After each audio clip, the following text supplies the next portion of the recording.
Mutations identification by Southern blotting. One of the most common use of Southern blotting is to identify the mutations or the single nucleotide polymorphism in different genes of the humans. How mutation is identified?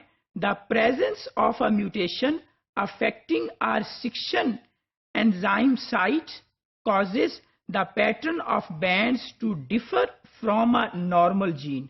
So if there is a mutation and due to that mutation the restriction enzyme site changes, so we can identify based on the change of restriction enzyme site that there is a mutation, and due to that mutation the restriction enzyme will not digest the DNA. So by this method we can identify the mutations in human genes. A change in a nucleotide may alter the nucleotide sequence, so the restriction endonuclease fail to recognize and to cleave the DNA from that particular site. So this is the basic principle that how mutations are identified in case of Southern blotting. This is the procedure that how mutations are identified. The DNA is digested into small fragments. Once the DNA is digested, then those fragments, they are separated based on the size. Then there is in situ denaturation of the DNA fragments. Then these denatured fragments, they are transferred to the membrane. Membrane can be nylon or nitrocellulose. Once the denatured DNA is transferred on the membrane, then there is a hybridization of DNA to the label probe, and detection of the bands complementary to probe is performed with the help of autoradiography.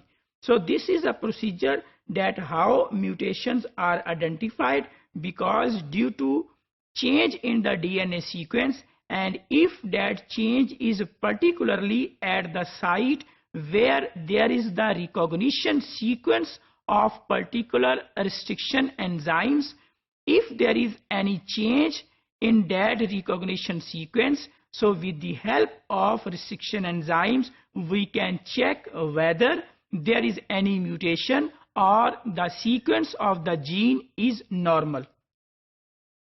Estimation of size and number of bands generated after digestion of the genomic DNA will be different, because there is presence of a mutation or there is change in the DNA sequence. So the size of the band in case of normal and the size of the bands in case of affected, they will be different from each other. So mutation can be identified, or the single nucleotide polymorphism, or any change which is present at a particular location, and due to that change, if there is restriction enzyme cannot identify that particular sequence based on this difference between the DNA sequence of a normal individual and the DNA sequence of a patient, we can identify mutations by using Southern blot technique.